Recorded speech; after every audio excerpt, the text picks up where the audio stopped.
نحمده ونصلي على رسوله الكريم اما بعد فاعوذ بالله من الشيطان الرجيم بسم الله الرحمن الرحيم رب اشرح لي صدري ويسر لي امري واحلل عقدة من لساني يفقهوا قولي۔ آج ایک ٹاپک آپ کے ساتھ ڈسکس کرنا چاہوں گی اور وہ ٹاپک ہے حسد کا۔ کہتے ہیں کہ حسد وہ پہلا گناہ ہے جو آسمان پہ سرزد ہوا تھا، اور پہلا گناہ ہے جو زمین پہ سرزد ہوا تھا۔ آسمان پہ کب اور کیسے؟ جب اللہ تعالیٰ نے فرشتوں کو یہ حکم دیا تھا کہ وہ آدم علیہ السلام کو سجدہ کریں تو سب نے سجدہ کیا، لیکن ابلیس نے سجدہ نہیں کیا۔ کیوں نہیں کیا؟ دل میں کیا تھا؟ حسد تھا۔ حسد جس کو آپ انگریزی میں جیلسی کہہ سکتے ہیں۔ اس نے کیا کہا تھا؟ انا خیر منہ، میں اس سے زیادہ اچھا ہوں۔ اور پھر اس کی وجہ بتائی، خلقتنی من نار وخلقتہ من طین، مجھے تو نے آگ سے بنایا اور اس کو مٹی سے بنایا۔ اور جیسے کہ آپ جانتے ہیں کہ زمین پر انسان سے پہلے جنات ہوا کرتے تھے اور ان کے لیے آزادی تھی اور زمین میں ہر طرح کی نعمتیں وہ استعمال کرتے۔ ابلیس بھی جنوں میں سے تھا۔ جب اس کو یہ پتا چلا کہ اب زمین پر ہم سے زیادہ اہمیت کسی اور مخلوق کو دی جا رہی ہے تو یہ بات اس کو بہت سخت ناگوار ہوئی۔ یہ بالکل ایسا ہی ہے جیسے ایک چھوٹا بچہ جب وہ دیکھتا ہے کہ اس کی ماں کی گود میں کوئی دوسرا بہن بھائی آ گیا ہے، دوسرا بچہ آ گیا ہے، تو اس کی کیفیت کیا ہوتی ہے کہ اب میری محبت میں دوسرا شریک ہو رہا ہے، دوسرا اس کو شیئر کرے گا، وہ سب کچھ جو مجھے مل رہا تھا اب اس کو بھی مل جائے گا۔ وہ اس کو اپنا دشمن سمجھنے لگتا ہے اور اس سے جذبہ رقابت پیدا ہوتا ہے اور وہ اس کو ریپل کرتا ہے۔ تو آپ دیکھیں کہ اس کا نقصان کیا ہوا ابلیس کو۔ اس کے دل میں ایک جلن پیدا ہوئی، ویسے بھی آگ سے بنا ہوا تھا تو وہ اور بھی زیادہ جل بھن گیا اور کہنے لگا کہ میں اس کے آگے جھکوں، میں اس کے آگے سجدہ کروں، میں اس کو بڑا مان لوں۔ یہ نہیں ہو سکتا۔ اور اس بنا پر اس نے اللہ تعالیٰ کا بھی انکار کیا اور ہمیشہ کے لیے ذلت اور رسوائی اور سزا کا مستحق ہوا، اور پھر اپنی اس برائی پر، اپنی اس ڈھٹائی پہ جم گیا اور اس نے توبہ نہیں کی، پلٹا نہیں۔ گویا حسد کے نتیجے میں ایک ایسی سرکشی اس کے اندر آئی، ایک ایسی ڈھٹائی اور ایک ایسی کیفیت اس کے اندر آئی کہ جس سے وہ نکل نہ سکا۔ تو یہ ایک ایسی بیماری ہے، ایک ایسی خرابی ہے کہ جو انسان کو بسا اوقات مغلوب کر لیتی ہے۔ جب انسان کو احساس ہوتا ہے کہ یہ ایک برا کام ہے تو انسان اس سے بچ جاتا ہے، نکل آتا ہے یا اس پہ قابو پا لیتا ہے۔ لیکن حسد ایک ایسی تکلیف دہ بیماری ہے انسان کے لیے کہ جس پہ بہت آسانی سے قابو پانا بھی مشکل ہوتا ہے، اور عمومی حالات میں یہ دیکھا گیا ہے کہ حسد انسان کو مغلوب کر لیتا ہے۔ زمین پہ پہلا گناہ کیا تھا؟ قتل۔ کبیرہ گناہوں میں سے بڑا گناہ آپ سمجھ سکتے ہیں، قتل تھا۔ اس کے پیچھے کیا تھا؟ حسد۔ کیسے؟ آپ جانتے ہیں کہ حابیل اور قابیل دونوں نے اللہ تعالیٰ کے سامنے اپنی قربانی پیش کی۔ سورۃ المائدہ میں آپ پڑھ چکے ہیں، اذ قربا قربانا فتقبل من احدهما ولم يتقبل من الاخر قال لاقتلنك۔ جب ان دونوں نے قربانی پیش کی تو ان میں سے ایک کی قربانی قبول کر لی گئی جبکہ دوسرے کی قبول نہ کی گئی۔ کس کی قبول نہیں ہوئی تھی؟ قابیل کی۔ اور کس کی ہوئی تھی؟ حابیل کی۔ تو قابیل حابیل کے اس اعزاز پر کہ اس کی قربانی قبول ہو گئی جل اٹھا اور اس برائی سے اتنا مغلوب ہوا کہ اپنے بھائی کو قتل کر ڈالا۔ حالانکہ قتل کرنے سے پہلے دونوں کے درمیان گفتگو بھی ہوئی، باہم بات چیت بھی ہوئی اور قریب تھا کہ وہ سمجھ جاتا، لیکن حسد سے اتنا مغلوب ہوا کہ سمجھ ہی نہ پایا۔ تو حسد ایک ایسی بیماری ہے کہ جو انسان کی عقل کو، ہوش و حواس کو پوری طرح مفلوج کر کے رکھ دیتی ہے، اور اس وقت تک انسان کو چین نہیں آتا جب تک کہ وہ اس آگ کو ٹھنڈا نہیں کر لیتا، اسی سے انتقام کی آگ بھڑکتی ہے. بہت سی خرابیاں اسی سے شروع ہوتی ہیں. پھر آپ دیکھیں کہ لوگ دوسرے کی جب غیبت کرتے ہیں یا اس پہ الزام تراشی کرتے ہیں یا اور بہت سی برائیاں شروع ہوتی ہیں، تعلقات کی خرابیاں، تو اس کے پیچھے ایک بنیادی وجہ حسد ہوتی. حسد کی ڈیفینیشن کیا ہے؟ حسد کہتے کس کو ہے؟ کسی بھی صاحب نعمت سے اس کی نعمت کے چھن جانے کی تمنا کرنا. کسی بھی صاحب نعمت سے اس کی نعمت کے چھن جانے کی خواہش کرنا، تمنا کرنا، آرزو کرنا. جس کو یہ نعمت ملی ہے بس کوئی بھی طریقہ ہو کہ یہ اس کے پاس نہ رہے، کسی بھی طرح اس سے چھن جائے، اس سے دور ہو جائے، اسے نہ ملے. کیونکہ حسد میں انسان کو کسی دوسرے کو ملنے والی نعمت اچھی نہیں لگتی، وہ اس پہ خوش نہیں ہوتا، اور بسا اوقات وہ صرف تمنا ہی نہیں کرتا، حاسد صرف چھننے کی تمنا ہی نہیں کرتا بلکہ عملی طور پر اس کے لیے کوشش بھی شروع کر دیتا ہے کہ صاحب نعمت کو کسی طرح ذلیل و خوار کرے، اسے ملنے والی نعمت کو خود چھین لے، یا یہ کہ اسی کو ہی ختم کر ڈالے تاکہ وہ نعمت سے فائدہ نہ اٹھا سکے. اب اگلا سوال یہ ہے کہ کس کس کے ساتھ حسد کیا جاتا ہے؟ کیا کوئی خاص قبیلے کے لوگ ہوتے ہیں یا خاص رنگ و شکل کے ہوتے ہیں؟ کون ہوتے ہیں وہ جن سے حسد ہوتا ہے؟ ہر صاحب نعمت سے حسد کیا جاتا ہے، ہر نعمت والے سے. نبی صلی اللہ علیہ وسلم نے فرمایا، اپنے ارادوں کی تکمیل میں رازداری سے کام لیا کرو، کیونکہ ہر صاحب نعمت حسد کیا جاتا ہے. جس کو بھی نعمت ملتی ہے اسی سے کوئی نہ کوئی حسد کرتا ہے. ایک تو ازلی ابدی حسد شیطان کا انسان سے چل ہی رہا ہے، اور پھر انسان انسانوں سے حسد کرتے ہیں. اب آپ دیکھیں کہ کون ایسا ہے جس کے پاس کوئی نعمت نہ ہو؟ ہر ایک کے پاس کوئی نہ کوئی نعمت ہے نا. کچھ تو نعمتیں سب میں کامن ہیں. مثلا ہم سب الحمدللہ دیکھ سکتے ہیں، لیکن اگر کسی کی آنکھیں ہم سے زیادہ خوبصورت ہوں اور اس وجہ سے اس کو کوئی اہمیت مل رہی ہو تو ہم سے یہ برداشت نہیں ہوگا. ہم کہیں گے اس کی وجہ سے اس کو یہ امپورٹنس مل رہی ہے، اس کی تو آنکھیں ہی چھن جائیں. اسی وجہ سے آپ نے دیکھا ہوگا بعض لوگ دوسروں پہ تیزاب پھینک دیتے ہیں. قتل تو چلے بڑی درجے کی بات ہے، چھوٹی چھوٹی چیزوں سے تکلیف دیتے ہیں محسود کو. قرآن پاک میں اللہ تعالیٰ فرماتے ہیں، ام یحسدون الناس علی ما آتاہم اللہ من فضلہ، کیا یہ لوگوں سے اس لیے حسد کرتے ہیں کہ اللہ نے جو کچھ ان کو عطا کیا ہے، یعنی وہ کیوں عطا کیا ہے.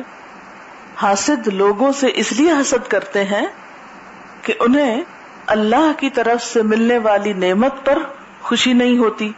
وہ دراصل اللہ تعالیٰ پر اعتراض کر رہے ہوتے ہیں یا اس سے ہی ناراض ہو رہے ہوتے ہیں کہ اس نے یہ نعمت کسی کو کیوں دے دی.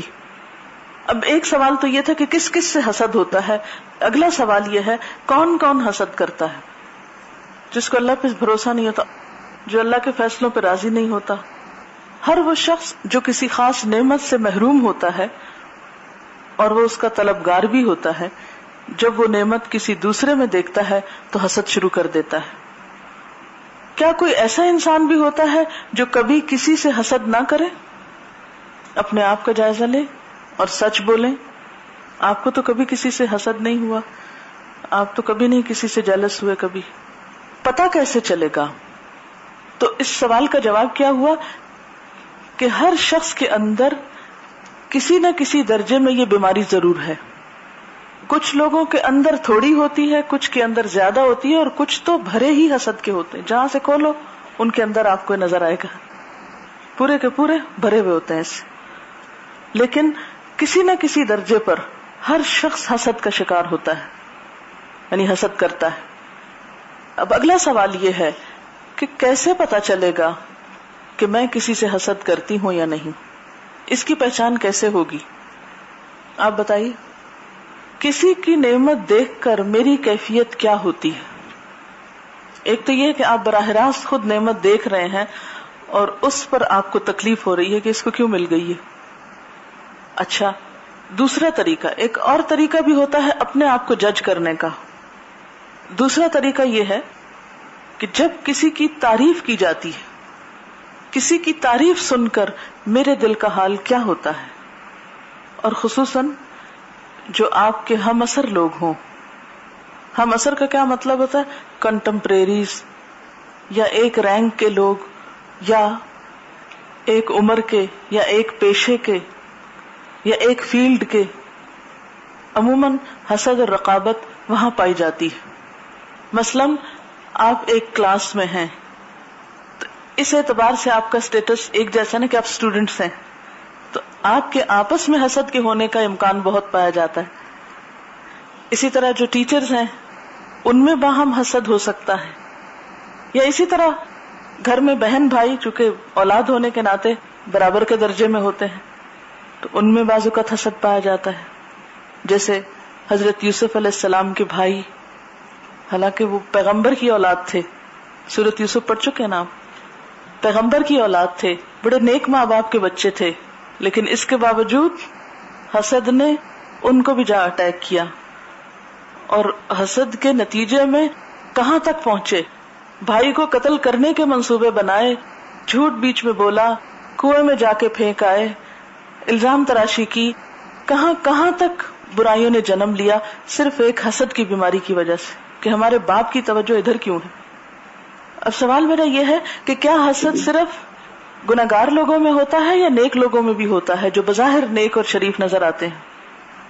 ہر طرح کے لوگوں میں ہوتا ہے. مثلاً یہ ہوتا ہے نا کہ مومن جھوٹ نہیں بولتا، بہت سے لوگ جھوٹ سے پرہیز کریں گے، غیبت نہیں کریں گے، لیکن کسی نہ کسی درجے پہ جا کے حسد کا شکار ضرور ہو جائیں گے.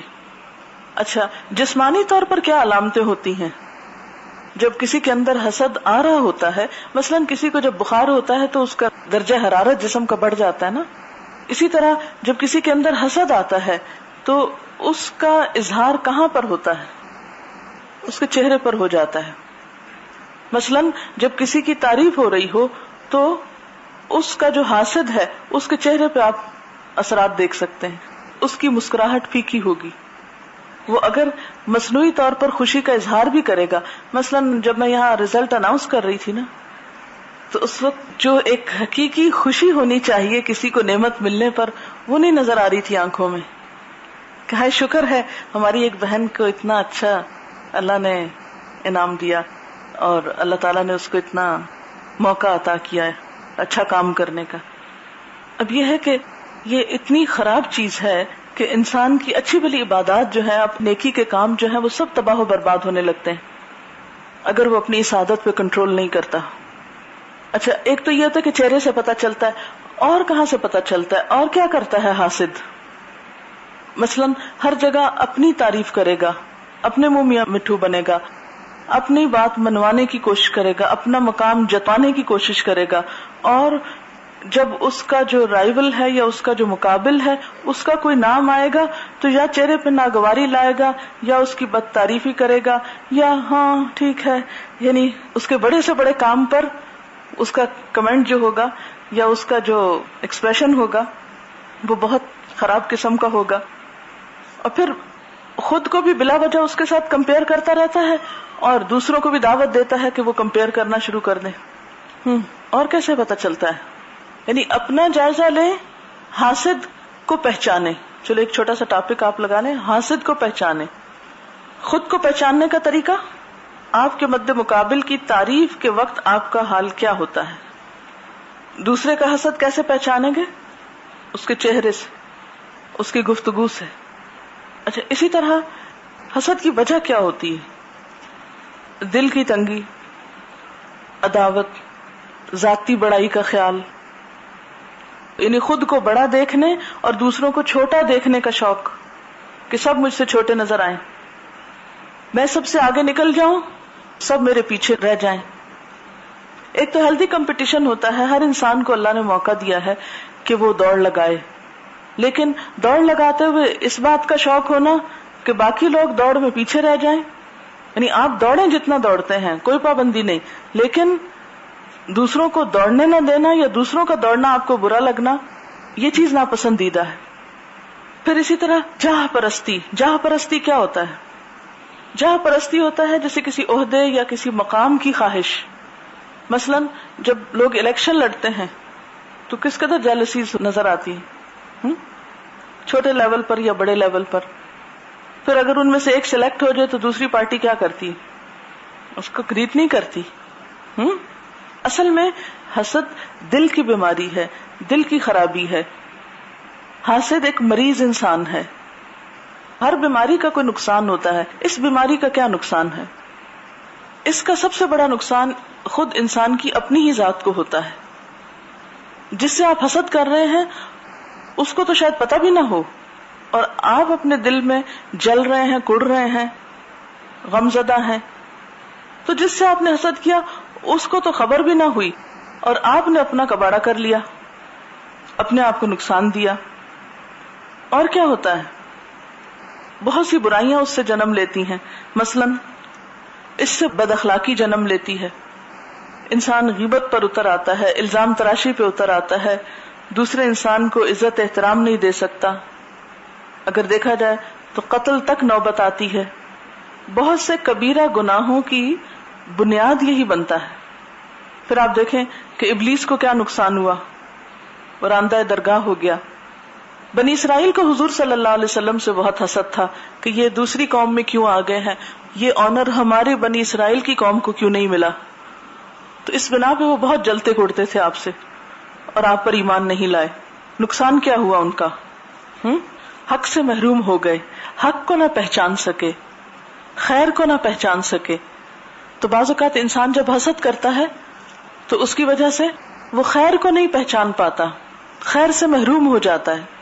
اگر یہود حضور صلی اللہ علیہ وسلم پر ایمان لے آتے، آپ کا ساتھ دیتے، تو آپ دیکھیں اسلام کو کتنی ترقی ہوتی. اور وہ حسد جو اس وقت سے چل رہا ہے آج تک وہ باقی ہے. اس بنا پر دنیا فساد سے بھر گئی، ایک دوسرے کو ایکسپٹ ہی نہیں کر پا رہے. اور کیا نقصان ہوتا ہے؟ مثلا قتل و غارت ہوتی ہے، جیسے حضرت آدم علیہ السلام کے بیٹوں کا واقعہ ہے. پھر کیا نقصان ہوتا ہے؟ خونی رشتوں کی بے حرمتی ہوتی ہے، جیسے حضرت یوسف علیہ السلام کے ساتھ ہوئی.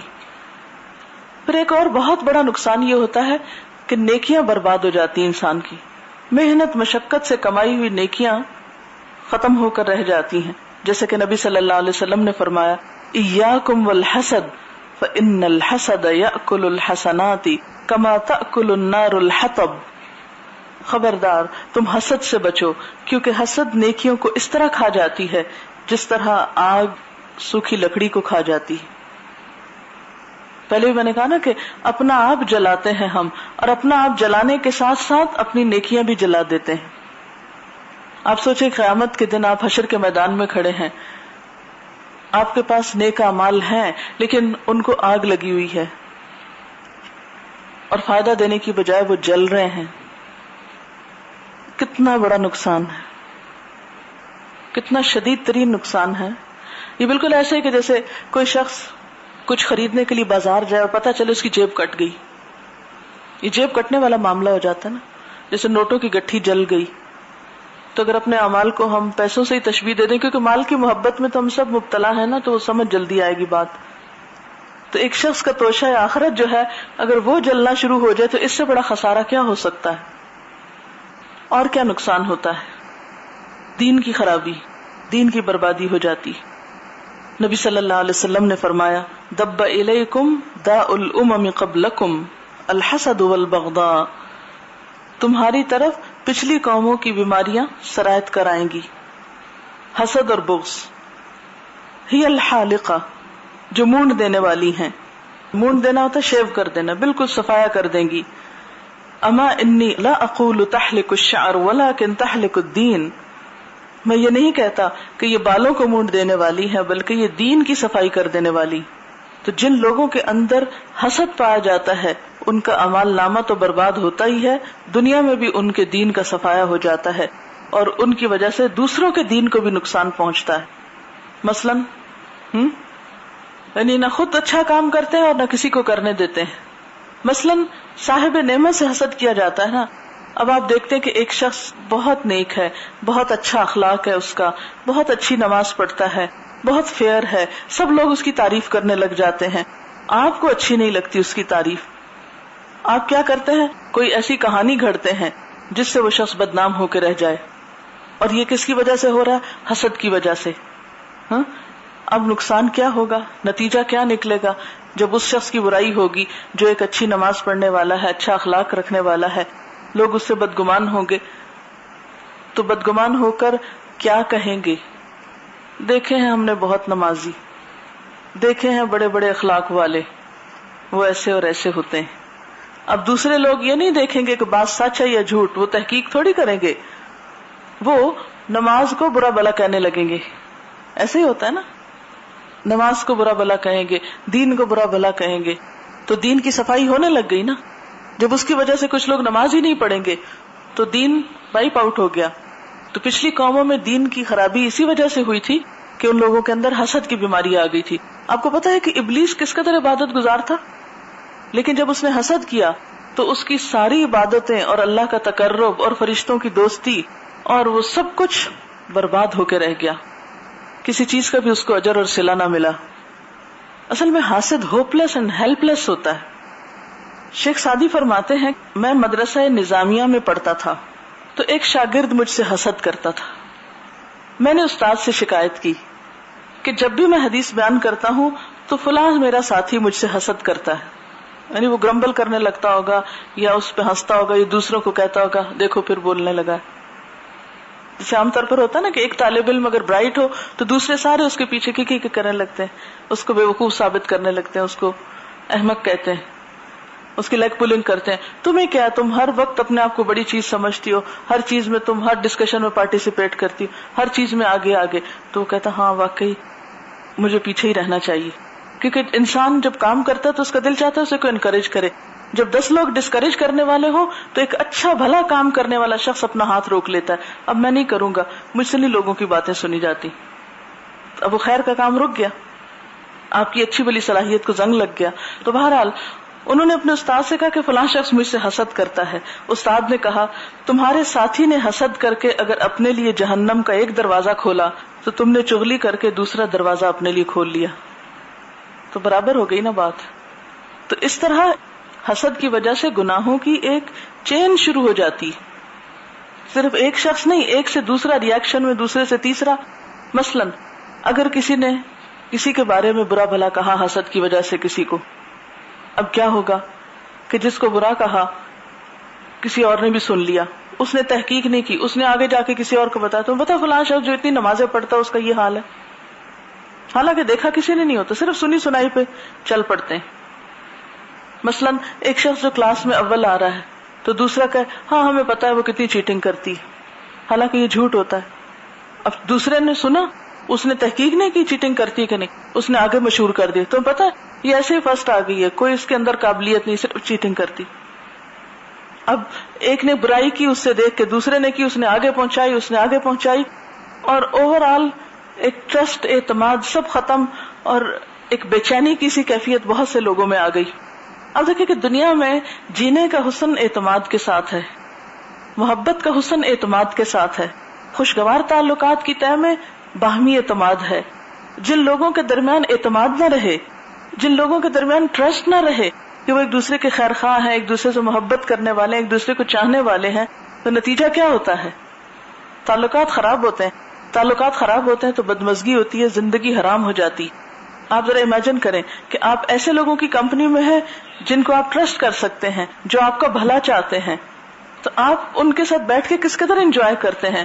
اور اگر تھوڑی دیر بھی آپ کو ایسے لوگوں میں بیٹھنا پڑے کہ جن پر نہ آپ کو اعتماد ہو نہ انہیں آپ پر ہو، تو ایسی زندگی کا کوئی لطف ہے؟ کوئی لطف نہیں. تو حسد کے نتیجے میں ہم اپنے ماحول کو اتنا پلوٹ کر لیتے ہیں، اتنی بے چینی اس میں پھیلا دیتے ہیں کہ اپنے ہی لیے دنیا میں جہنم تیار کر لیتے ہیں. حاصل تو کچھ نہ ہوا. عموماً آپ نے دیکھا ہوگا جو لوگ جلتے اور کڑتے رہتے ہیں ان کی جسمانی صحت بھی بڑی خراب ہوتی ہے. وہ کبھی آپ کو شگفتہ، فریش، ہیلدی نظر نہیں آئیں گے. ان کا چہرہ بھی مرجھایا ہوا، ان کے چہرے پہ بل پڑے ہوئے، ترش روح، ایسے جیسے ستائے ہوئے ہیں زمانے بھر کے. اندر کی جلن کی وجہ سے مسکرا نہیں سکتے، نہ خوش ہو سکتے ہیں، نہ کسی کو خوش کر سکتے ہیں، کیونکہ اگر آپ مسکرانا جانتے ہیں تو دوسرے کو بھی خوش کرنا جانتے ہیں، اور کسی کو خوش کرنا کتنی بڑی نیکی. پھر اسی طرح بسا اوقات طنز اور تانوں کے تیر چلائے جاتے ہیں، جس سے ماحول اتنا زخمی ہو جاتا ہے کہ انسان کے لیے چند لمحے گزارنا ایسے ماحول میں مشکل ہو جاتا ہے. اب کوئی شخص بھی تنہا زندگی نہیں بسر کر سکتا. ہر انسان محتاج ہے دوسرے کا. کوئی کتنا بھی عقل مند ہو، کتنا بھی قابل ہو، کتنا بھی مالدار ہو، اکیلے کسی کا کام نہیں چلتا. اور اس کام میں برکت ہوتی ہے جو مل جل کر کیا جاتا ہے. حدیث پاک میں آتا ہے ید اللہ فوق الجماعہ، جماعت کے اوپر اللہ کا ہاتھ ہوتا ہے. کیا مطلب ہے کہ جو لوگ مل جل کر کوئی کام کرتے ہیں ان پر اللہ کی رحمت ہوتی ہے، ان کو اللہ کی تائید حاصل ہوتی ہے، اللہ کی مدد ان کے شامل حال ہو جاتی. تو حاسد لوگ تو اکٹھے بیٹھ کے کام کر ہی نہیں سکتے، کیونکہ وہ حاسد بنیادی طور پر تکبر کا شکار ہوتا ہے. وہ اپنا نام، اپنی بڑائی اور اپنا آپ چاہتا ہے، اپنا فائدہ بس چاہتا ہے. تو اس کا نتیجہ پھر کیا نکلتا ہے کہ وہ کٹاؤ شروع ہو جاتا ہے نا گروپ کے اندر. ایک دوسرے سے تعاون، ایک دوسرے کی خیر خواہی، ایک دوسرے کی مدد خیر میں نہیں ہوتی. اور جتنا کٹاؤ پٹاؤ ہوتا ہے اتنا ہی زیادہ کام کی برکت چلی جاتی. اچھا، بعض لوگ صرف اپنی ذات کے اندر مڑ جاتے ہیں، انٹروورٹ ہو جاتے ہیں، ہر چیز اپنی ذات تک رکھیں گے، خود ہی غم سہیں گے، خود ہی خوش ہوں گے، خود ہی سب کچھ. تو وہ اسپرچولی بھی آئسولیٹڈ ہو جاتے ہیں. تو اس سے بھی ان کو بہت بڑا لاس ہوتا ہے. کیوں کہا تھا ایک صحابی نے تعالوا نؤمن بربنا ساعہ، آؤ تھوڑی دیر کے لیے اپنے رب پر ایمان لے آئیں. تو آپ اکیلے کیوں نہیں لے آتے، دوسرے کو کیوں بلا رہے ہیں؟ اس لیے کہ اکیلے کرنے میں نہ وہ حسن ہے، نہ وہ خوبصورتی ہے، نہ وہ مزہ ہے جتنا ایک گروپ کی شکل میں کام کرنے میں. چھوٹا کام ہو یا بڑا، مثلاً اگر آپ کھانا ہی پکا رہے ہیں تو اگر مل جل کر آپ کام کر لیں، مثلا مل جل کے سبزی بنا رہے ہیں، مل جل کر آپ چیزیں کر رہے تو وہ کام اتنا آسان ہو جائے گا کہ آپ کو پتہ ہی نہیں چلے گا. اور اگر سارے لوگ اندر بیٹھ کے گپ شپ کر رہے ہیں اور آپ ایک اکیلے کو کچن میں کھڑا ہونا پڑے تو پھر کیفیت کیا ہو جاتی. اسی طرح بہت سے اور کاموں میں آپ دیکھیں، اکیلے میں کوئی کام کرنا، اس میں یہ سب لطف ختم ہو کر رہ جاتے ہیں. اسلام نے کیوں کہا دن میں مردوں کے لیے 5 وقت نماز با جماعت، کٹھے پڑھو نماز. عید میں نماز کٹھے پڑھو، اجتماعیت ہے، اپنے اپنے گھر میں اکیلے مت بیٹھے رہو، ملو جلو. حج اکٹھی عبادت، روزے میں ایک اجتماعیت کی روح. ورنہ تو کہہ دیتے اللہ تعالیٰ بھائی مہینے کے روزے رکھنے، چاہو تو کٹھے رکھو، چاہو تو مہینے میں تھوڑے تھوڑے کر کے کر لو، جب جس کا دل چاہے اس کو ثواب دے دوں گا. کیوں کہا ایک ہی مہینے میں بیک وقت سب رکھو، ایک ٹائم پہ ابتدا، ایک ٹائم پہ انتہا. حدیث میں آتا لا حسد الا فی اثنتین، نہیں حسد کی اجازت مگر 2 لوگوں میں. رجل آتاہ اللہ المال، ایسا شخص جس کو اللہ نے مال دیا ہو پھر وہ اس کو حق کے راستوں میں خرچ کرتا ہو. اسی طرح وہ شخص جس کو اللہ نے علم دیا ہو پھر وہ اس پر عمل کرتا ہو اور اسے دوسروں کو سکھاتا ہو. تو ایسا شخص بھی قابل رشک ہے. تو اردو میں اس کے لیے لفظ رشک استعمال ہوتا ہے. ہمارے دین نے ہمیں حسد سے بچنے کے لیے کیا تعلیم دی ہے؟ تو اس میں آپ صلی اللہ علیہ وسلم نے فرمایا ایاکم والظن فإن الظن اکذب الحدیث ولا تحسسوا ولا تجسسوا ولا تنافسوا ولا تحاسدوا ولا تباغضوا ولا تدابروا وکونوا عباد اللہ اخوانا. تم بہت زیادہ گمان کرنے سے پرہیز کرو کیونکہ گمان سب سے جھوٹی بات ہے. فإن الظن اکذب الحدیث ولا تحسسوا، نہ ٹو لگاؤ، ولا تجسسوا، نہ تجسس کرو، ولا تنافسوا، اور نہ مقابلے بازی کرو، ولا تحاسدوا، اور نہ تم حسد کرو یعنی ایک دوسرے سے، ولا تباغضوا، نہ ایک دوسرے سے بغض رکھو، ولا تدابروا، اور نہ ایک دوسرے سے پیٹھ پھیرو. وکونوا عباد اللہ اخوانا، اور اللہ کے بندو بھائی بھائی بن جاؤ یعنی آپس میں بھائیوں کی طرح رہو، دوستی رکھو، ایک دوسرے کے خیر خواہ بنو، تعلق رکھو. میری امت کے لوگ اس وقت تک بھلائی پر رہیں گے جب تک ایک دوسرے سے حسد نہ کریں گے. حسد کی اصل میں روح کیا ہے؟ اچھا اب تھوڑی دیر کے لیے سوچئے کہ آپ نے اپنے چھوٹے بہن بھائیوں میں کوئی چیز تقسیم کی، آپ خرید کر لائے، محنت کی، لا کے آپ نے سب کو دی. کیا ہونا چاہیے تھا؟ وہ کیا کریں آپ کے ساتھ؟ شکر گزار ہوں کہ بہت شکریہ آپ نے ہم پر احسان کیا، فلاں چیز آپ ہم کو لا کر دے رہے ہیں. لیکن عموماً کیا ہوتا ہے کہ لوگ اس پر شکوہ شروع کر دیتے ہیں، ناراضگی کا اظہار کرتے ہیں. آپ نے اس کو تو زیادہ دی اور مجھے کم دی، ایک بہت بڑی خیر سے محروم ہو گئے. پھر ایک اور نقصان یہ ہے کہ حاسد کی بخشش نہیں ہوتی.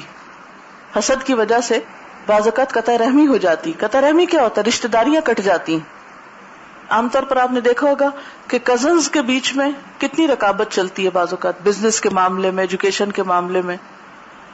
جب مختلف بھائیوں کی شادیاں ہوتی ہیں، ان کی بیویاں آتی ہیں، تو وہ آپس میں بھی بعض اوقات لڑائی جھگڑا شروع ہو جاتا ہے. بعض اوقات بچوں کے اوپر مقابلے ہو رہے ہوتے ہیں. اگر ایک کا بیٹا ہو گیا اور دوسرے کی بیٹی ہو گئی ہے تو اس کو جینے نہیں دیں گے. نتیجہ کیا ہوتا ہے؟ وہ ایک دوسرے سے کٹ آف کر لیتے ہیں، تعلق ہی ختم کر لیتے ہیں. نہ دیکھو، نہ ملو، نہ کسی کی نعمت کا خیال آئے اور نہ جلو.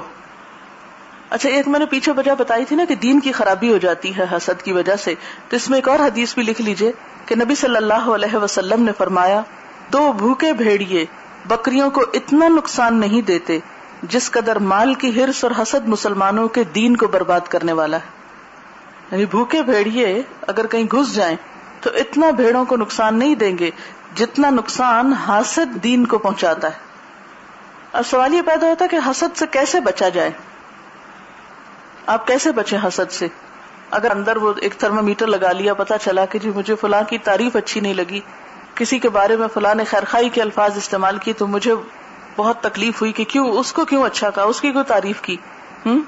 تو اس کے لیے ایک دعا سکھائی گئی ہے قرآن پاک میں، وہ پڑھنی چاہیے. اے ہمارے رب ہمیں بخش دے اور ہمارے ان بھائیوں کو بخش دے جو ایمان میں ہم سے سبقت لے گئے، یعنی جن کو خیر پہلے مل گئی، جو ہم سے نیکیوں میں آگے نکل گئے، ایمان میں آگے نکل گئے، یا جو ہم سے پہلے ایمان لے آئے. اور ہمارے دل میں ایمان والوں کے لیے کوئی غل، کینہ، کپٹ نہ رکھ. بے شک تو رؤوف الرحیم ہے، شفقت کرنے والا، مہربان ہے. اسی طرح نبی صلی اللہ علیہ وسلم نے فرمایا، اے میرے بیٹے، حضرت انس سے فرمایا، اگر تم سے ہو سکے کہ صبح و شام اس حالت میں گزارو کہ تمہارے دل میں کسی کی طرف سے کینہ نہ ہو تو ایسا ہی کرو. یعنی اگر صبح کے وقت ہوا ہے تو شام سے پہلے نکالنے کی کوشش کرے. آپ دیکھیں کہ اگر آپ کے کمرے میں چھپکلی آ جائے تو اس کو آپ چھوڑتے ہیں، رہنے دیتے ہیں؟ بھی اس نے بھی تو کہیں رہنا ہے، یہ بھی رہے، میں بھی رہتی ہوں. کیا کرتے ہیں آپ؟ نکال کے سوتے ہیں. اور اگر سانپ آ جائے تو شاید سانپ اتنا نقصان نہ دے جتنا حسد دین کو نقصان دے جاتا ہے. بدگمانی، کینہ، بغض، نفرت، اناد. پھر یہ کہ انسان سوچے کہ اس حسد کو ترک کرنے سے مجھ کو جنت کی نعمتیں ملیں گی، کیونکہ اہل جنت کی صفت یہ ہے کہ ان کے دل حسد سے پاک ہوں گے. پھر اسی طرح یہ ہے کہ حسد کو رشک میں بدل لیں. اس میں آپ کو ذرا آسانی ہو جائے گی. یعنی کسی کی نعمت دیکھ کے آپ کو تکلیف تو ہوگی، یہ تو قدرتی بات ہے، برداشت نہیں ہوگا. جب پرائرٹی آخرت ہو جاتی ہے تو پھر نہیں اتنا بادر کرتی یہ چیزیں. یعنی اپنی ترجیح دین کو بنا لیں، اپنی آخرت کو بنا لیں. جب آپ کو پتا ہو یہ دنیا کی نعمتیں تو سب ختم ہو جانی. اگر آج کسی کے پاس مال زیادہ ہے تو وہ بھی چلا جائے گا، اگر کسی کا علم ہے تو وہ بھی ختم ہو جائے گا، حسن ہے تو وہ بھی بڑھاپے میں سب واپس چلا جائے گا. دنیا کی نعمتیں تو ختم ہی ہو جائیں گی، لیکن آخرت میں ملنے والی نعمتیں باقی رہیں گی. اس لیے اگر آخرت ترجیح ہو جائے تو حسد میں کمی آ جاتی ہے، ختم ہونے لگتا ہے آہستہ آہستہ، پرواہ نہیں کرتا انسان. لیکن اس کے باوجود اگر انسان ہونے کے ناطے اور شیطان دشمن ہمارے ساتھ ہے، کہیں نہ کہیں ہم کو ستائے، تو اس حسد کو رشک میں بدل لیں. یہ نہ سوچے یا اللہ اس سے چھن جائے، یہ سوچنے لگے کہ اللہ مجھے بھی دے، تو پھر معاملہ آسان ہو جائے گا. اب آخری سوال میرا یہ ہے کہ حاسد کے شر سے کیسے بچا جائے. اب آپ تو نہیں کر رہے، اپنے آپ کو تو سنبھال لیا آپ نے، دوسروں کو کیسے سنبھالیں؟ آپ نہیں کر رہے، دوسرے جو کر رہے ہیں، اب کیا کریں؟ صبح شام کی دعائیں جس میں خاص طور پر معوذتین ہے، ومن شر حاسد اذا حسد، اور اپنے معاملات میں رازداری سے کام لیں. پھر یہ کہ صبر سے کام لیں. جیسے عربی کا ایک شعر ہے کہ اصبر علی قید الحسود فان صبرک قاتلہ، حاسد کے مکر و فریب پہ صبر کرو، تمہارا صبر اس کو قتل کر کے رہے گا. یعنی تمہارا صبر خود بدلہ لے لے گا. پریشان نہ ہو. اللہ تعالیٰ اہل کتاب کے حسد کے جواب میں حضور صلی اللہ علیہ وسلم کو کیا فرماتے تھے؟ واعفوا واصفحوا حتی یاتی اللہ بامرہ، معاف کر دو، درگزر کر دو، حتیٰ کہ اللہ اپنا فیصلہ لے آئے. اور پھر حدیث آپ کو سنا دیتی ہوں جو بہت حد تک انسان کو حسد سے بچنے میں مدد دیتی. حضرت عبداللہ بن عمر فرماتے ہیں کہ پوچھا گیا، اے اللہ کے رسول صلی اللہ علیہ وسلم، سب سے بہتر کون ہے؟ فرمایا، ہر مخموم القلب اور سچی زبان والا. لوگوں نے کہا، سچی زبان والے کو تو ہم جانتے ہیں، یہ مخموم القلب کون ہے؟ آپ نے فرمایا پرہیزگار، صاف ستھرا، جس میں نہ گناہ ہو، نہ ظلم، نہ کینہ اور نہ حسد۔ حضرت ابو ذر رضی اللہ تعالیٰ عنہ فرماتے ہیں کہ نبی صلی اللہ علیہ وسلم نے فرمایا وہ شخص فلاح کو پہنچ گیا جس نے اپنے دل کو ایمان کے لیے خالص کر لیا اور اپنے دل کو صاف کر لیا اور اس کی زبان سچی ہے اور نفس کو مطمئن بنا لیا اور اپنی طبیعت کو حسن خلق کے سانچے میں ڈھال لیا۔ اور پھر روایات میں آتا ہے کہ حضرت موسیٰ علیہ السلام نے ایک شخص کو عرش الہی کے سائے میں دیکھا تو اس کے مرتبے کو دیکھ کے ان کے دل میں رشک پیدا ہوا کہ مجھے بھی یہ مرتبہ ملتا تو اچھا تھا۔ انہوں نے اللہ تعالیٰ سے اس کا نام پوچھا۔ اللہ تعالیٰ نے فرمایا نام سے کیا کام، اس کے کام بتائے دیتا ہوں جس کی وجہ سے وہ عرش کے سائے تلے ہے۔ یہ شخص 3 کام کیا کرتا تھا۔ ایک یہ کہ لوگوں پر اللہ کے انعام دیکھ کر حسد نہیں کرتا تھا، دوسرا یہ کہ ماں باپ کا نافرمان نہ تھا، اور تیسرا یہ کہ لوگوں کی چغلی ایک سے دوسرے کو نہیں کرتا تھا۔ اور پھر ایک شخص کے بارے میں آپ صلی اللہ علیہ وسلم نے 3 دن تک فرمایا کہ جس نے اہل جنت کو دیکھنا ہے تو اس کو دیکھ لے۔ جب 3 دن صحابہ نے دیکھا کہ ایک ہی شخص ہے کہ جس کے بارے میں آپ یہ بات فرما رہے ہیں، حضرت عبداللہ بن عمر کو بہت شوق ہوا کہ میں دیکھوں یہ کام کیا کرتا ہے۔ 3 دن اس کے گھر رہنے کی انہوں نے اجازت مانگی، وہ شخص مان گیا۔ دیکھا تو وہ ایک عام انسان تھا، کوئی غیر معمولی عمل نہیں تھا اس کا۔ حضرت عبداللہ بن عمر نے 3 دن کے بعد پوچھا کہ بھائی آپ کے بارے میں حضور صلی اللہ علیہ وسلم نے 3 دن جنتی ہونے کی بشارت دی ہے، آخر آپ وہ کون سا کام کرتے ہیں کہ جس کی وجہ سے آپ کو جنت میں جگہ ملے گی، جبکہ میں دیکھتا ہوں کہ آپ کی زندگی میں کوئی ایسا خاص کام تو نہیں ہے۔ تو انہوں نے کہا کہ میں کسی مسلمان سے کینہ نہیں رکھتا اور نہ کسی کی بھلائی پر جو اللہ نے اسے دے رکھی ہے حسد کرتا ہوں۔ تو عبداللہ بن عمر کہتے ہیں کہ میں نے اس سے کہا یہی وہ چیز ہے جس نے اس درجے پہ پہنچا دیا ہے۔ ہمارا حال یہ ہے کہ ہم ظاہری لباس کو بہت توجہ دیتے ہیں۔ مسلمان بننے کی پہچان ہم حجاب سمجھتے ہیں کہ کوئی شخص کوٹ سکارف پہن لے تو وہ بہت اچھے درجے کا مسلمان ہو گیا۔ آپ کو معلوم ہے سورۃ الاعراف میں اللہ تعالیٰ کیا فرماتے ہیں، یا بنی آدم قد انزلنا علیکم لباسا یواری سوآتکم وریشا ولباس التقوی ذالک خیر۔ ظاہر کا لباس تو ہے ہی، لیکن وہ لباس التقوی ذالک خیر، اور تقوی کا لباس، اور تقوی کہاں ہوتا ہے؟ اندر۔ یعنی جیسے باہر کی چیزوں کو ہم چھپاتے ہیں، لباس جسم کے عیب چھپاتا ہے، زیب و زینت دیتا ہے انسان کو، اسی طرح لباس تقوی دل کا لباس ہے کہ دل کے اندر جو عیب ہے، حسد ہے، بغض ہے، کینہ ہے، نفرت ہے، عداوت ہے، بدگمانی ہے، ان کو بھی ڈھانپا جائے، ان کو بھی ختم کیا جائے اندر سے۔ جیسے ظاہری داغ دھبے دھو دھو کے مٹاتے ہیں تو دل کے داغ دھبے بھی دھو دھو کے مٹائے جائیں۔ صرف لوگوں سے سامنے ہی اچھے نہ ہوں، پیچھے بھی ان کے لیے اچھے ہوں۔ صرف ظاہر میں خیر خواہی نہ کریں، حقیقت میں بھی ان کی خیر خواہی کریں۔ لکھتی میرا آنکھوں دیکھا واقعہ ہے لیبیا میں۔ ہم باہر تھے، ایک فیملی 2 بھائی اکٹھے رہتے تھے۔ ایک بھائی کو گورنمنٹ نے اچھا خوبصورت گھر اور پے بھی ڈالرز میں دی۔ اس کے بھائی کو رات دن فکر کرنے سے بلڈ کینسر ہو گیا اور بہت جلد دنیا سے چلا گیا۔ اگر وہ AC لگاتا تو کہتا یہ مجھے سوٹ نہیں کرتا، ہر چیز میں ایب نکالتا اور اسے کہتا کہ میرے لیے بھی جاب کا کچھ کر دو، میری بھی بیوی بچے ایسے گھر میں رہیں۔ بس یہی دوڑ ہے آج کے انسانوں کی، تیری دیوار سے اونچی میری دیوار بنے۔ ہو گئے لوگ اپاہج یہی کہتے کہتے، ابھی چلتے ہیں ذرا راہ تو ہموار بنے۔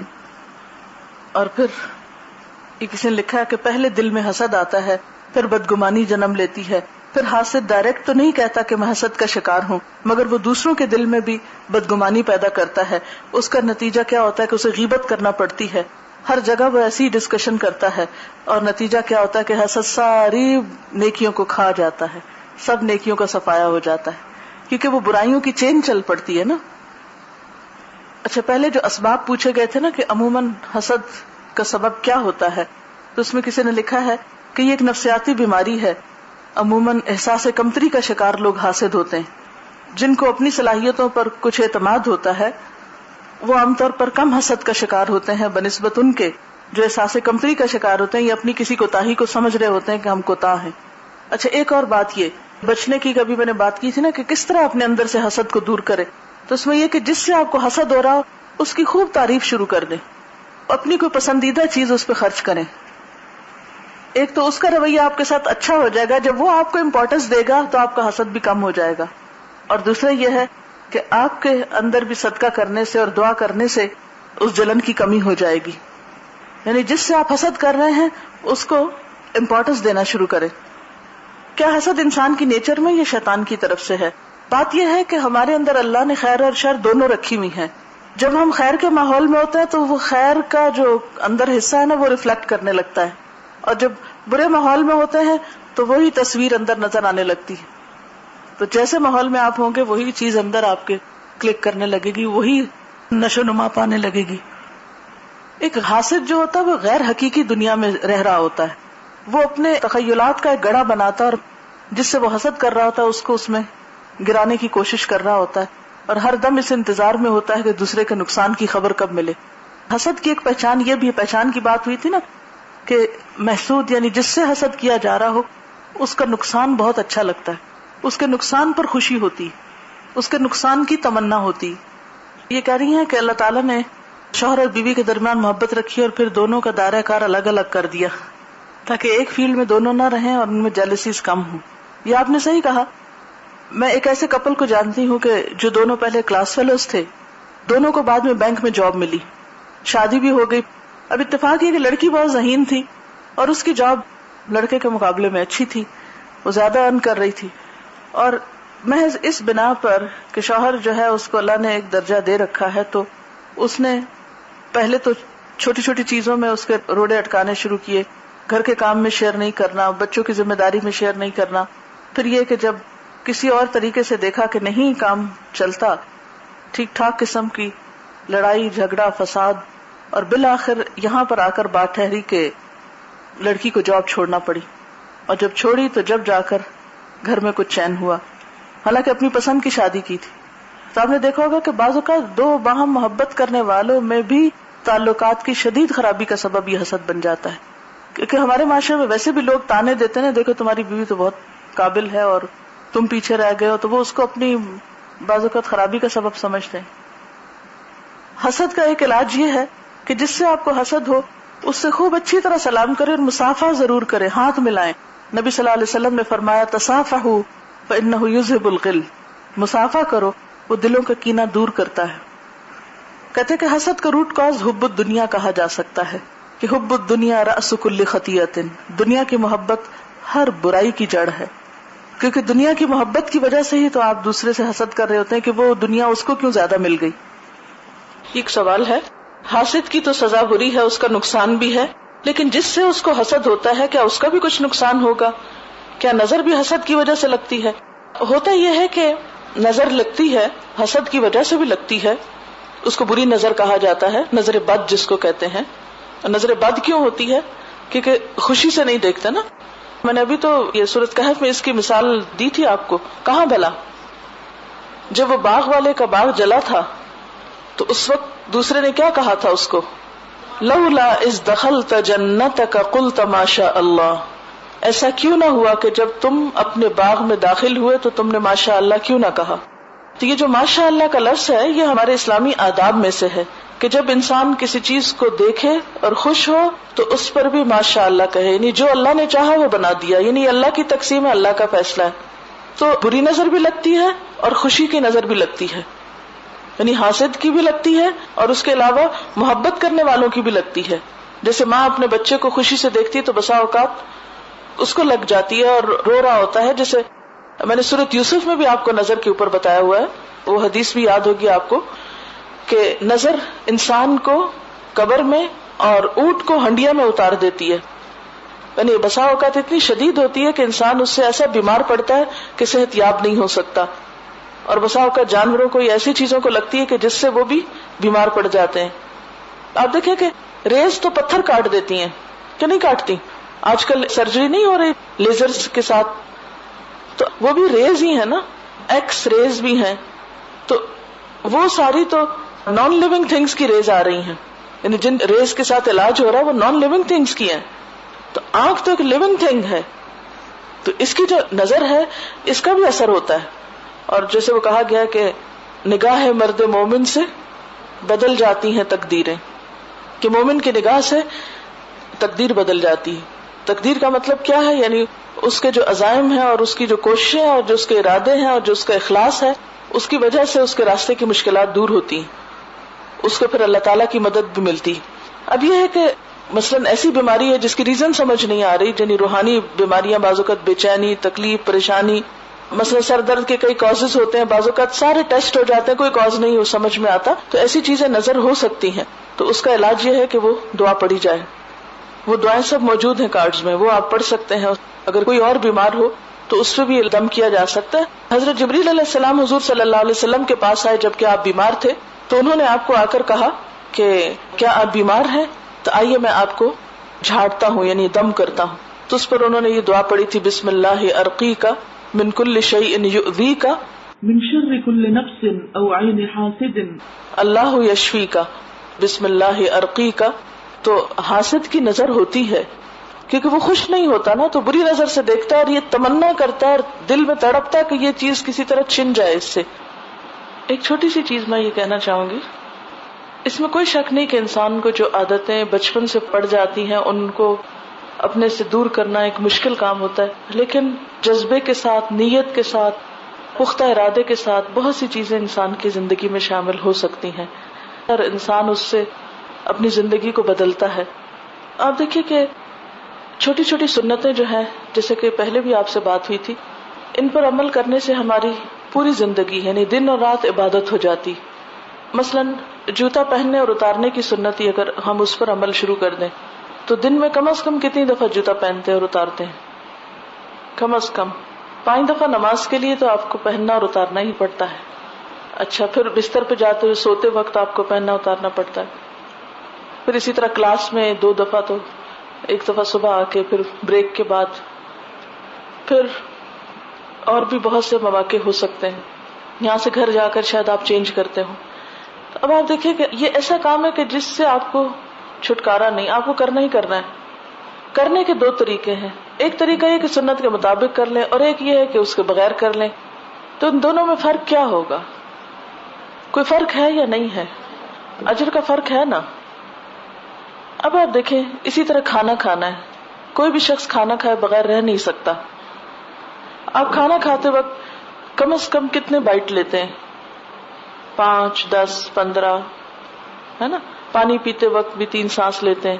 اب اگر آپ کھا رہے ہیں اور دائیں ہاتھ سے کھانے کے بجائے بائیں ہاتھ سے کھا رہے ہیں، کھانا تو ہے آپ کو، دائیں ہاتھ سے کھانے سے ثواب ہوگا، اور شاید اس میں کوئی فائدہ بھی ہوتا ہو، انسان کے سارے سسٹم کے ساتھ اس کی کوئی کوارڈینیشن ایسی ہوتی ہو، ہم نہیں جانتے، وہ کل ڈسکور ہو گیا تو پھر ہمارا ایمان بڑھے گا، ابھی تو نہیں ہے۔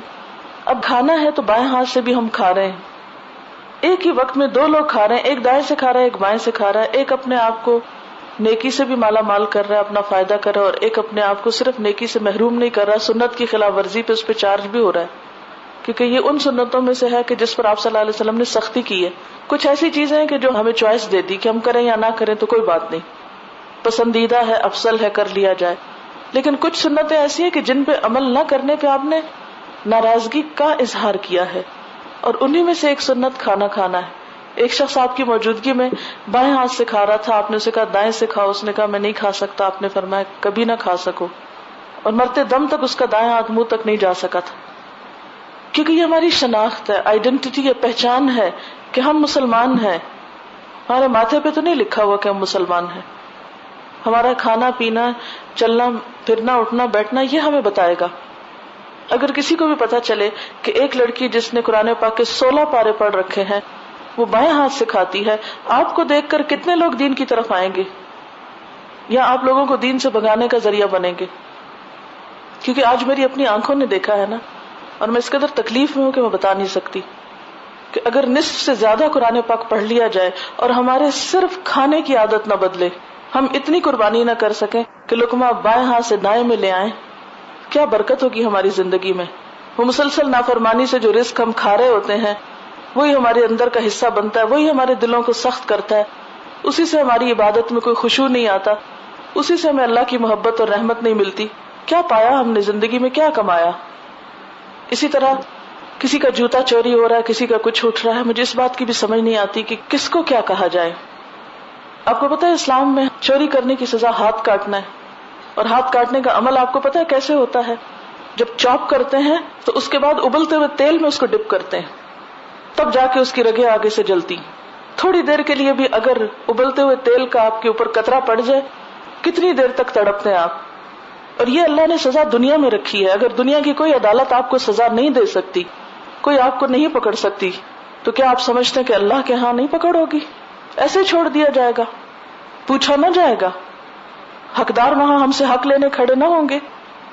کیوں یہ کہا گیا کہ قیامت کے دن ایک شخص ڈھیروں نیکیاں لے کر آئے گا، لیکن اس کے ساتھ ساتھ کچھ لوگ ہوں گے، کسی کو اس نے مارا ہوگا، کسی کا حق مارا ہوگا، کسی کو گالی دی ہوگی، کسی کو برا بھلا کہا ہوگا، کسی کی غیبت کی ہوگی، کسی کو تانا دیا ہوگا. پھر لوگ آ جائیں گے اپنا اپنا حق لینے، اور وہ بالکل کلاش ہو جائے گا، کچھ نہیں رہے گا اس کے پاس، اس کے اعمال کا صفایا ہو جائے گا. اور ابھی بھی لوگ کھڑے ہوں گے جس کا اس نے حق مارا ہوگا، کیونکہ بندوں کا حق جب تک بندے معاف نہ کریں اللہ تعالیٰ معاف نہیں کرتے. اور پھر دوسروں کی برائیاں اس کے نامہ اعمال میں ڈالی جائیں گی، ان کے حصے کی سزا بھی یہ بھگتے گا. کیا ہم بھول گئے ان ساری باتوں کو؟ جو لوگ قرآن نہ پڑھیں انہیں تو شاید نہ پتا ہو اس بات کا. یہ نہیں کہ ان کی پکڑ نہیں ہوگی، آپ قرآن میں پڑھ چکے ہیں کہ ان کو بھی پوچھا جائے گا. ان السمع والبصر والفؤاد کل اولئک کان عنہ مسئولا. اللہ نے یہ آنکھیں کان دل اس لیے نہیں دیے کہ صرف دنیا ہی دیکھتے رہو ان سے، اس نے خود کو پہچاننے کے لیے یہ سب کچھ دیا ہے ہمیں، اور پوچھا جائے گا. تو اس دن ہم کیا جواب دیں گے؟ کہ آخر یہ چھوٹی سی حقیر سی دنیا اس قابل ہے کہ ہم اس کی محبت میں اور اس کو حاصل کرنے میں اپنی آخرت تباہ برباد کر کے رکھ لیں؟ کیا یہ چھوٹی چھوٹی چرائی ہوئی چیزیں، کسی کے سلیپر، کسی کی گھڑی، کتاب، کاپی، یہ ہمیں قیامت کے دن کتنے بڑے خسارے سے دوچار کر سکتے؟ کتنے دن لے کے چلیں گے ان سب چیزوں کو؟ ایک جوتا کتنے دن چلے گا کسی کا؟ اور شروع میں بھی کہا گیا تھا اگر آپ کا اپنا نہیں ملتا تو کسی کا مت پہنے، ننگے پاؤں چلے جائیں، کسی کا جوتا نہیں پہنے، کیونکہ اگر آپ کا کسی نے پہن لیا، آپ نے کسی اور کا پہن لیا، کسی نے آپ کا پہنا، آپ نے کسی کا پہنا، نتیجہ کیا نکلے گا؟ جیسا پہلے نے جرم کیا ایسا ہی آپ نے بھی کر لیا. وہ ایک چین چل پڑی نا، اور بہت سے لوگ اس سے متاثر ہو گئے. اور ویسے بھی حق نہیں ہمیں کہ کسی کی اجازت کے بغیر، کسی کی مرضی کے بغیر اس کی چیز استعمال کی جائے. یعنی چور ڈاکو سے کم نہیں ہوتا وہ انسان جو کسی کی بغیر اجازت اس کی چیز اٹھائے، خواہ اس کے سامنے ہی اٹھا رہا ہو. ڈکیتی کس کو کہتے ہیں؟ جو سامنے کی جاتی. اب ایک شخص شرافت سے نہ بولے، بغیر اجازت آپ کو کوئی حق نہیں کہ کسی کا پین اٹھائیں یا کسی کی کتاب اٹھا کے پڑھنا شروع کر دیں یا کسی کی ڈائری کھولیں یا کسی کی اور کوئی چیز اس طرح کی اٹھائیں. یا آپ کو جلدی جانا ہے، واش روم میں جوتا نہیں مل رہا تو آپ کسی کا پہن کے چلے جائیں اور گیلا کر کے واپس لے آئیں، اس کا تو کوئی حق نہیں ہے آپ کو. اس میں بھی آپ کی نیکیوں کا خسارہ ہو رہا ہے، اس میں بھی آپ لوز کر رہے ہیں. یہ چھوٹی چھوٹی بہیویئر کی باتیں ہماری زندگی میں جن کی کمی رہ جاتی ہے، جس کی وجہ سے ہم دین کو الٹا بدنام کرتے ہیں. اپنا تو نقصان کرتے ہی ہیں، دوسروں کا بھی راستہ روک دیتے ہیں. اور جو لوگ گیسٹ آتے ہیں ان کے ساتھ جب یہ ہوتا ہے تو انتہائی تکلیف دہ ہوتا ہے نا. چلے آپ لوگ تو پتا ہے کہ پڑھ رہے ہیں اور جو بھی ہو رہا ہے، لیکن جب کوئی گیسٹ آتا ہے اور اس کا جوتا اٹھ جاتا ہے یا اس کی کوئی چیز اٹھ جاتی ہے تو کس قدر ادارے کی بدنامی کا سبب ہے کہ یہ قرآن پڑھا جا رہا ہے یہاں پر. آپ نے اب تک جتنی بھی چوریاں کی ہیں، جتنی بھی بغیر اجازت کسی کی چیزیں اٹھائی ہیں، جا کے آج تیل ابال کے ایک ایک قطرہ ٹپکائے اپنے ہاتھ کے اوپر. پھر مجھے بتائیں کہ آپ قیامت کے دن کیسے برداشت کریں گی یہ سب کچھ؟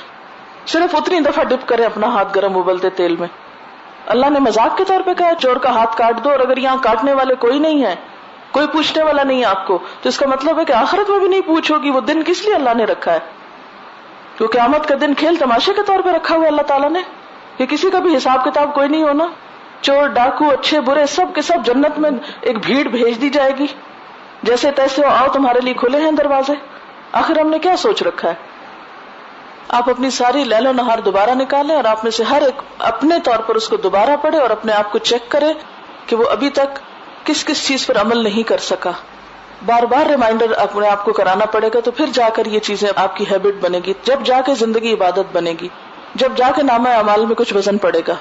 کیا عمل کرنے والے اور نہ کرنے والے برابر ہو سکتے ہیں؟ کبھی بھی برابر نہیں ہو سکتے. آج تو نتیجہ چھپا ہوا، کل جب سامنے آئے گا پھر ہمیں پتہ چلے گا، پھر پچھتائیں گے، پھر تو پلٹنے کا کوئی ٹائم بھی نہ ہوگا. کھڑے ہو کے کھا رہے ہیں، مجھے اتنی حیرت ہوئی یہ دیکھ کر کے کھڑے ہو کر کھا رہے ہیں. آپ مسلمان ہیں اور آپ کھڑے ہو کے کھا رہے ہیں. اگر ہم آپ صلی اللہ علیہ وسلم کے طریقوں پر نہیں تو قیامت کے دن آپ ہمیں کیسے پہچانیں گے؟ کیسے شفاعت کریں گے؟ جو جس سے محبت کرتا ہے اس کا اتباع بھی کرتا ہے. اوکے، سبحانک اللہم و بحمدک، نشہد ان لا الہ الا انت، نستغفرک و نتوب الیک، والسلام علیکم و رحمۃ اللہ وبرکاتہ۔